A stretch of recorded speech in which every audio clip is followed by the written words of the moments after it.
A veces la vida es una mierda y la vida es una mierda. Y no me gusta decir, bueno, no pasa nada, la actitud es lo más importante, y si quieres puedes, y al final todo pasa. Y quiero decir, la herencia es un relato que hago, en realidad no es una novela autobiográfica, es una autobiografía con tintes literarios, os he mentido.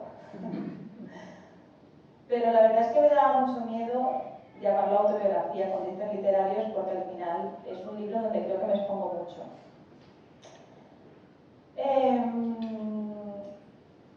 ¿Por qué empieza la herencia? La herencia empieza por un agradecimiento y en el agradecimiento pongo a mis madres. Y yo creo que ya en el agradecimiento dejo entrever la herencia y el legado en un solo agradecimiento, ¿no? Al final, la herencia empieza por un primer capítulo en el que Valeria, que es un poco mi alter ego, me parapeto un poco detrás de ella, creo que ella es mucho más valiente que yo, entonces le he dejado a ella la parte sucia.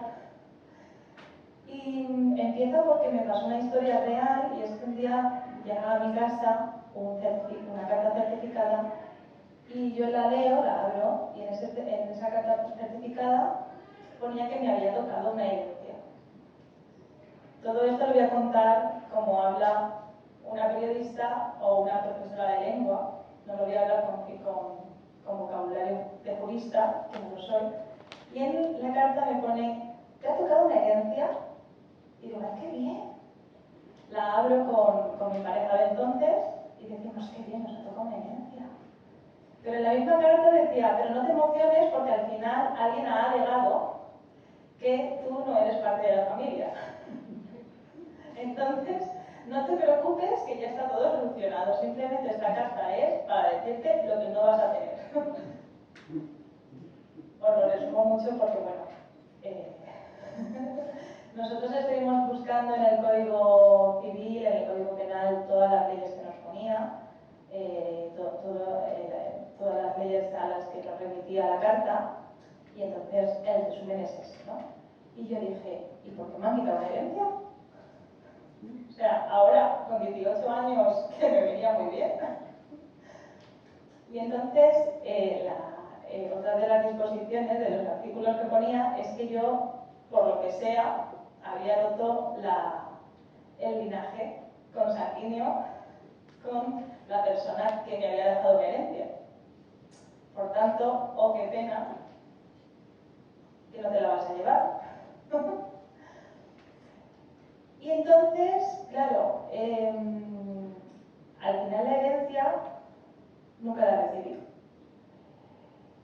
Y dije, bueno, pues me voy a buscar una propia herencia, ¿no? Es que al final, en mi cabeza empezaron a abrir un montón de preguntas. ¿Quién se ha muerto? Importante. ¿Quién me ha dejado? ¿Y qué puedo hacer para recuperar la herencia? Y al final, recuperar el pasado y recuperar ciertas cosas como la herencia, que no te llega nunca. Es como cuando yo hablo en secundaria, ¿no? El concepto de la honra y el honor. Y hablo de que la honra, una vez se pierde, no se puede restituir, no se puede reemplazar. Uno pierde la honra y la vida no da segundas oportunidades, no te la devuelven. Pero la parte buena es que uno puede recuperar el honor. Entonces, cuando yo cuento esto en clase, los estudiantes me miran así como diciendo, pues no sé, el honor, pues si es algo parecido a la honra. O sea, quiero decir, y al final la honra es una cosa que uno pierde, ¿no? Igual que la herencia, por cosas que no devienen de uno mismo, pero el honor, la parte buena es que con voluntad, con esfuerzo, con perseverancia, el honor se puede recuperar. Y escribir la herencia ha sido mi forma de recuperar el honor. Escribir, alzar la voz y hablar de ciertas cosas que muchas veces me han dicho que es mejor que no diga, que no cuente, es que te va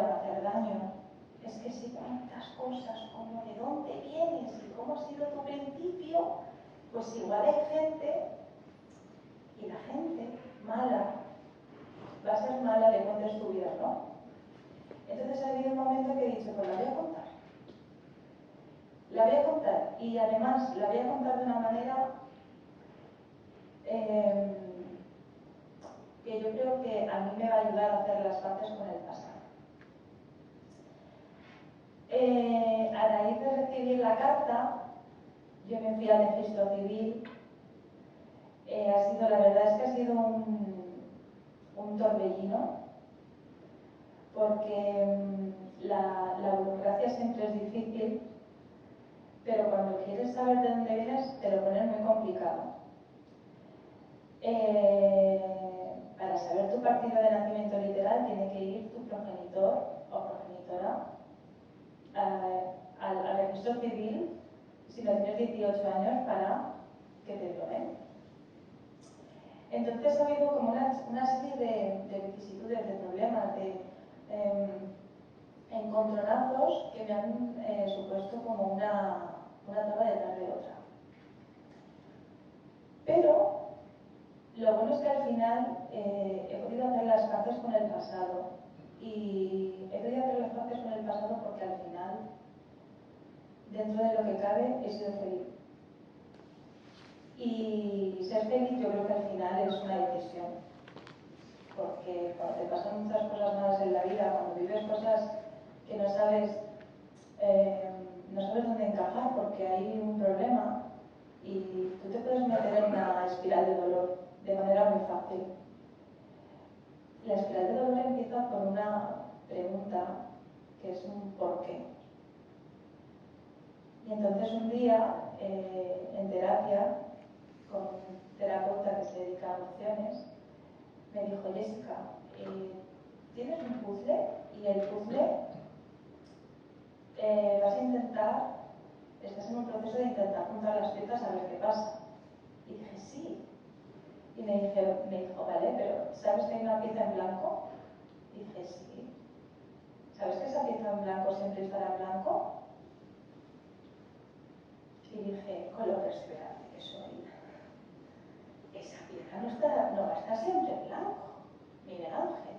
Y me dijo, Jessica, sí. No, pero si busco, si me esfuerzo, o sea, al final, si hago lo que siempre he hecho para que las cosas funcionen, esa pieza acabará encajando y acabará siendo del color que tiene que ser. Y me dijo, no, y cuanto antes lo asumas, mejor. Ahora, años después, he entendido la pieza en blanco, y la pieza sigue en blanco. Pero es mi pieza en blanco, la he tomado mucho cariño. Y además es que encaja en cualquier sitio, porque es como una pieza comodín. Y me fui al registro cuando tuve esa herencia, que me llegó esa herencia. Para que os hagáis una idea, yo pensé que había muerto mi padre biológico. Y entonces di las señas y yo vi a los dos administrativos mirándose el uno al otro, mirándome a mí, mirando los papeles, mirándome a mí, mirándose entre ellos. Estaban sudorosos, yo sonreía, media hora, 40 minutos, seguía con el trasiego, pum pam, cajones. Y llega un momento que les veo como muy atenazados, ¿no? Les veo como abrumados y entonces me quedo así, me empiezo a reír y digo, si habéis encontrado algo raro, no os preocupéis. Y me dicen, ¿no nos preocupamos? Y yo, no. ¡Ay, por favor! Nos quedamos más tranquilos. ¡Qué horror, qué mal hemos pasado! Claro, porque tienes que dar tu DNI, ¿no? Entonces, ellos tenían mi DNI con unos datos, ellos tenían una partida con otros, tenían no sé qué. Y de repente dije, si hay unas cosas que no cuadran, está bien. Y dijeron, vale. Entonces me contaron que el día anterior había habido allí, había ido una chica de unos 30 años por una partida de nacimiento, literal, porque se iba a casar.